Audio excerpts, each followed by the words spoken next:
I'll get on here today for a minute. Nothing planned, but I think really good morning or hello. It's morning here.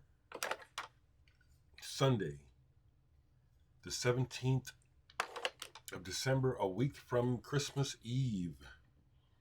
Cheers.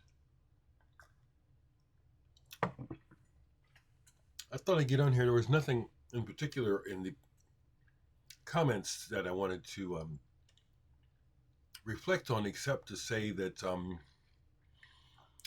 Ghost and Bell, I see that you go back and watch a lot of my older videos. I hope that your situation gets better. I wish the best for you. Excuse me. My teeth are a little messed up. They are, but I'm dealing with it.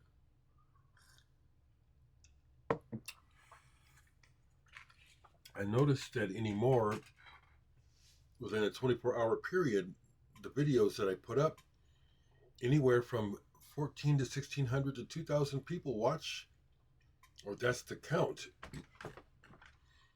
I pay attention to that rather than the likes, you know. It's just curious to me that so many people, even though on a planet of millions, that's really nothing, but still, that many people are paying attention or watch me. It's kind of mind-blowing in a way, but it's kind of cool too, you know. It's a lot of folks that watch this show regularly, you know, because I guess that's what it is for you, is a show, right? But it's just Dereck at home. This is my life, you know. So that's nice that you want to spend some time with me.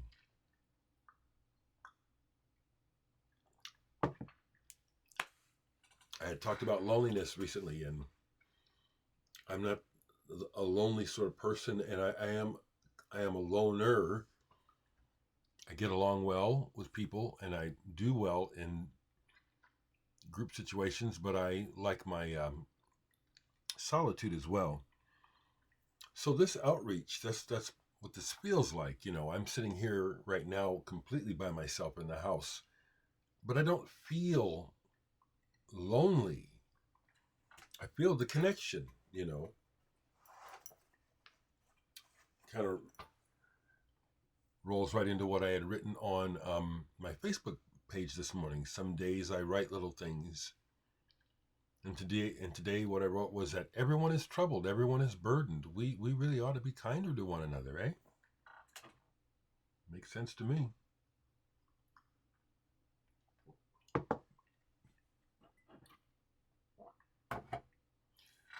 A little bit on music.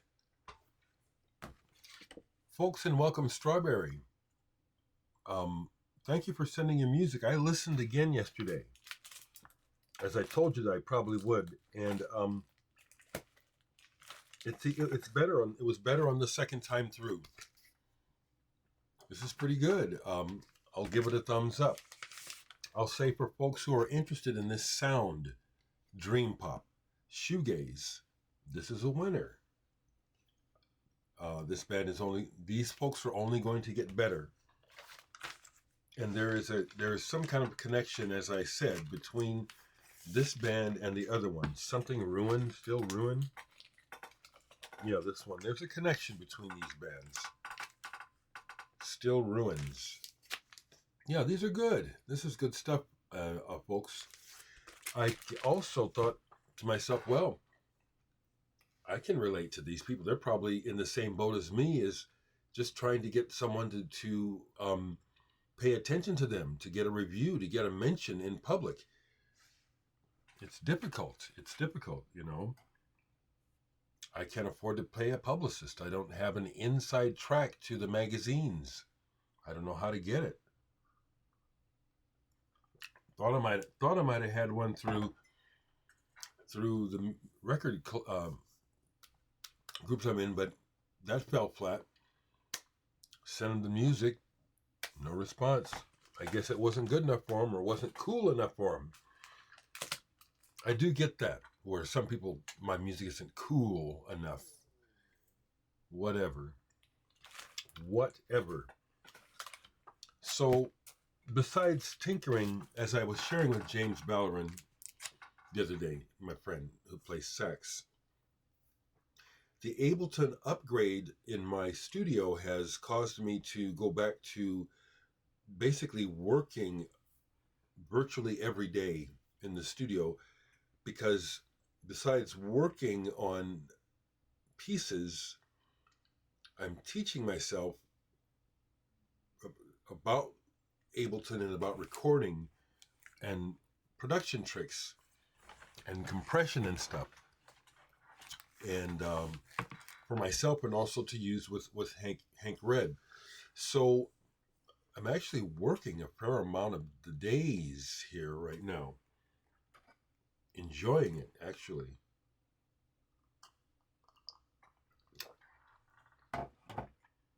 So what I'm saying is I played just a little bit of music yesterday, because what I'm finding is that right now listening is inspiring me a lot, and I find myself, ooh, that's interesting, let me try that. So something I listened to yesterday, that good debut album. Still don't like the vocals, but I love this album and the cover. Greenslade, Dave Greenslade, keyboardist, who is with Coliseum. That's where I first heard of him.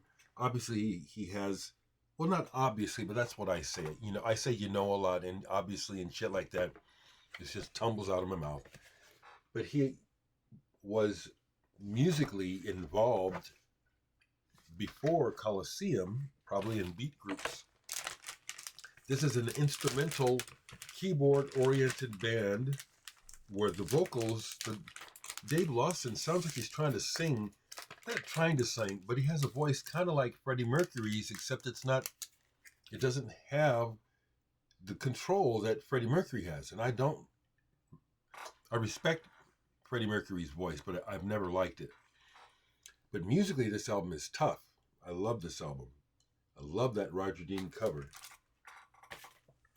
Told you I bought this recently, and I listened to this all the way through last night. This is trippy. There's something, this woman seems to be obsessed with sex, but I think really, okay, let me put it like this.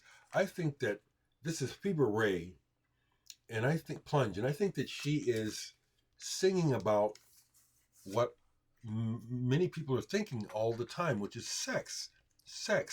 She sings about, I want I want to see your pussy and all this stuff, and then other songs about they want to touch me, and it's like, you want to be touched, but it's interesting. It's like, I want to be touched the way I want to be touched, and I want to be seen the way I want to be seen, but I'm sexy and I'm strange. That's what I'm picking up on this.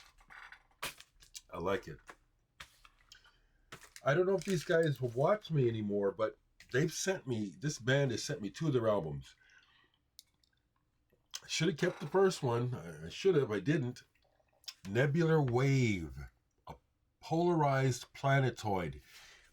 It took me till last night to finally connect with this record. This is good. It's weird, though. It's a strange, kind of wonky blend of elements. It's psychedelic, and it's electronic, and it's jam band all rolled into one, but not neatly so. Things kind of are like this. Upon listening to it last night, and I like the one side I listened to so much, I turned it over and played the other side. I hope you guys see this, guys. Dan, or whoever sent this to me, Dan and Mike. This is good. The guitarist reminded me at first of Quicksilver Messenger Service, and then the arpeggiated synthesizers. Again, I don't have a quick reference for it, but it's like it's in there. But the way they mixed them together is like, well, this is a little unusual. This is original, and then it's on this funky brown or whatever color swirl that is. Gold swirl, is that? I'm not sure. But this was a real pleasant surprise last night. They sent this to me in, I guess, 2022, so that wasn't that long ago. So these folks might still be around. Nebular Wave. I'm going to give this a thumbs up.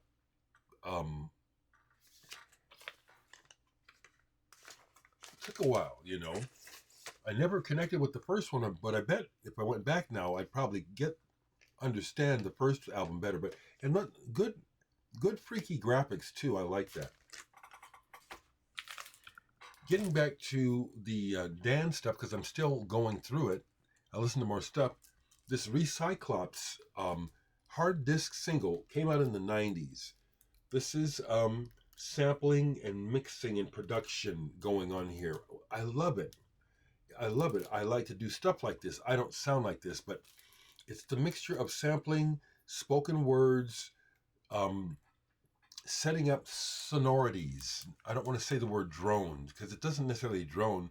It's just that the sounds that they put together to create this background where everything is laying on top of is compelling. It's more than drone. This is like, wow, this is pretty cool. I want to thank Dan again for getting it right. Not surprised to hear from you, Fourth Dimension, that you are into this stuff because your stuff is on a parallel. So I listened to the Doc Wor Mirran. I like this band. And the other side, Mr. Ibu. Both sides of this are good. This side sounds like it's live. And some of this stuff reminds me a little bit of what I do. You know, I am self-referring. This is an artifact. This is number 42. That's an original piece of art pasted on the front there, individually numbered, number 42, along with these broken pieces of CD on the back. And what's cool to me is that it doesn't just rely on that stuff. This entire thing is compelling and really interesting to listen to. And the guys can play. Someone plays saxophone as well as other instruments. He can actually play. This is a very, very welcome addition to my collection. The other thing that was a nice surprise was this. The Jazz Jamboree 75. When I looked at it and saw that it was two big bands, the names of the bands are Rhythm, Communication, and Brass, which is a band that has done a lot of library music work, and then the other side is a big band. I was thinking it's probably a big band. Pretty good. This is... So these guys are playing the blues, okay? So the blues are inescapable. I understand that the blues is the universal template for people displaying whether or not they can do anything, whether or not they can play, whether or not they know anything.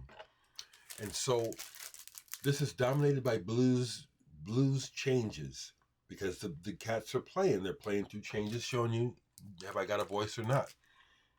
I don't know any of the names on here. This is pretty good.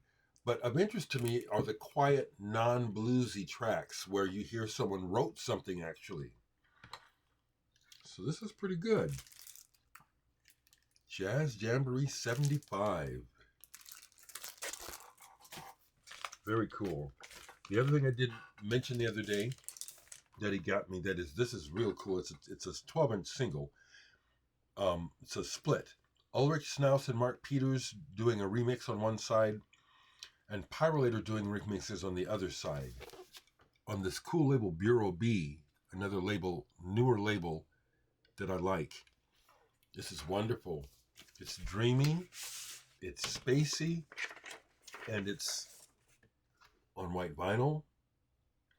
And it's lovely. I've played this all the way through a couple times now because this is an example of the sort of thing I'm looking for. It's just dreamy. And I love Ulrich Schnauss. He has a sound. I recognize his approach to electronics. It's cloud-like, floaty. Wonderful. Wonderful. I think I mentioned this the other day, but I want to mention it again because I played this again in the last 2 days. Karma by Pharoah Sanders with Leon Thomas. This is joyful. This is revelatory. This is joyful. It's like it's a celebration. It's like maybe the celebration of the self or something. I don't know. But It's excellent. And it just swirls. It swirls up as it plays. The energy just grows and grows higher. Okay, here's another one that I went ahead and checked out. Again, I'm give thumbs up to Dan. Anyone else thinking about sending music to me, you know, take note. Don't be sending me no damn Kiss records and shit like that. When the hands point up, the excitement starts. Hugh E. This, I just got through a few songs. I like it. It's kind of like it's like, I don't want to use the word folk, but it's not rock. It's song-based. You see the instrumentation there. Cello or violin and stuff. The first couple songs I listened to, I even found myself starting to listen to the words because the voices and the music is like, oh, this is unique. This is not a typical sound, and this sounds like it's important to these people. So my first impression of this is real good. Hugh E, I think, is the name of the group. Thank you so much. I love exploring like this. I love exploring. I keep thinking I'm going to get to, oh, here. Okay, so let me just finish up. So I can finish up a bit more on the Dan stuff. So when I showed this, Weisses Gold, I think I'm saying it right, I thought this was classical. No, this is prog rock. Stern Combo Meissen. So when I looked at it, it was like, oh, okay, this is one I've forgotten. I've heard about Stern Combo Meissen. Didn't remember this particular thing here. This is good. This is good. This is better than what I consider fake prog. There are a lot of bands that are imitating an old sound, and some of it is good, but it's like we don't get a lot of that stuff in Omaha, so I don't know if I would be buying that stuff. You know, this sounds more like someone really knows how to write on this, and so I was captivated. It's like, this is good. I have to play it again to describe it. It's slightly orchestral, but the writing on this is good. It's not ham-fisted.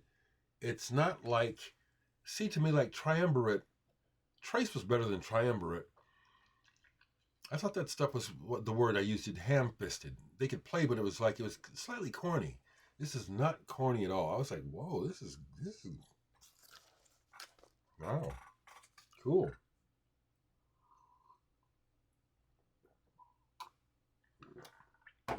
I keep teasing this idea in my head that one of these days I'm going to go through here and pull some of my favorite records of all time and show them to you, and I never get to it because I get a clusterfuck in the head when I start to think that way. If I can spot it from here, I will show at least one that... There it is. Good. I'll pull these three records and talk about the one. So everyone has all-time favorite albums, favorite records. And here's one. All-time favorite album, Dreams. Discovered this as a kid in the 70s when it came out through that Different Strokes sampler, Columbia Records sampler, Different Strokes. Some of you probably still have a copy. I was able to obtain another copy after mine was destroyed. I bought it for 99 cents when it came out. Since I couldn't afford records, any one record I got, I played it to death. So I played it to death, replaced it. But the standouts on that Different Strokes were Soft Machine, Dreams, and a few others. So I forget how I hustled. This is my third or fourth physical copy of the record. I'm not sure exactly how I hustled to get it ever. You remember this album so well. My introduction to the great musicians Billy Cobham, John Abercrombie, the Brecker Brothers on here. This is one of my all-time favorite albums, and it doesn't hit me like it did when I was a kid, but the song The Marianne, when I was a kid, I could play that and just go into a mood, and it would just take me away. I just love it. But the entire album, including the second side, Dream Suite, fantastic.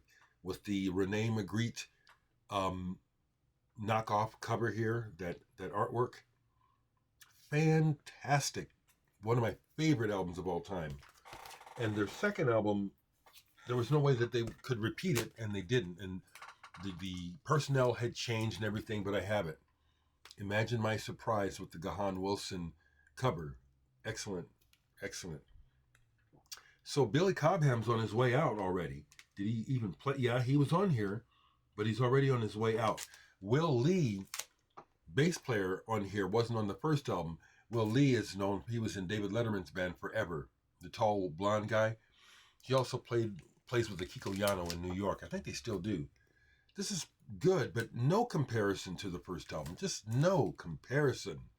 And the first thing you notice is that, well, the first album has a lot of things that could have made this a commercial success. I don't know why it didn't. They tried to capitalize on those commercial aspects on this album. It doesn't work. Because the most important thing about that band was its originality, not the fact that it was potentially commercial.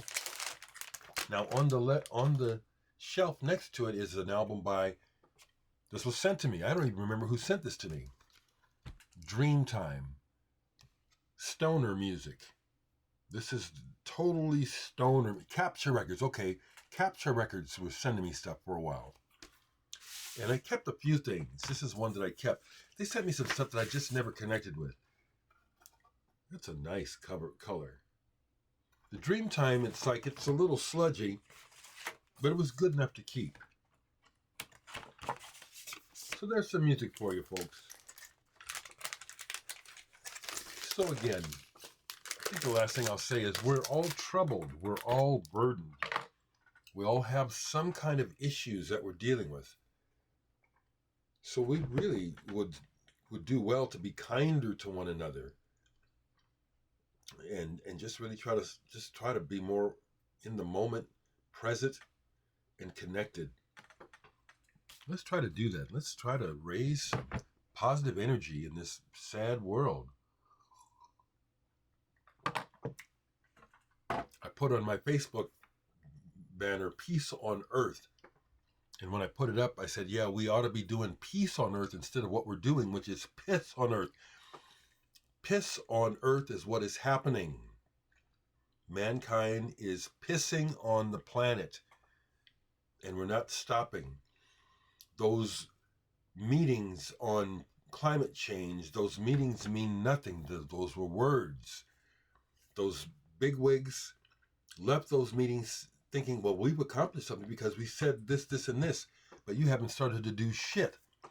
And we should have started yesterday, and what they said we're going to do, they ought to be starting it today. You ain't doing nothing. You're not doing nothing. We ought to all engage more consciously, starting now, to improve our lot. It's up to us. It really is. But this falls on deaf ears all the time, or people who don't even understand what I'm talking about.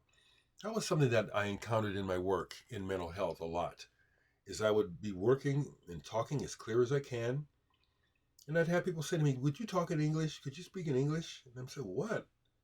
You can't understand the way I'm talking right now. They couldn't even understand this. I'm saying, that is an indictment of the educational system of this country. That shit's on purpose. They want people stupid. Stupid consumers. Do better, people. That's why the ultra conservatives, and I'm not an ultra leftist. I'm not a leftist. I'm a human. But that's why they decided to very childishly pick on certain words and demonize them, like the idea of being awake. Awake. Everyone wants to wake up. Sleep is good, but when you wake up, right? So trying to demonize the word woke, how pathetic. And stupid people are so stupid they have fallen for it. Have a good day.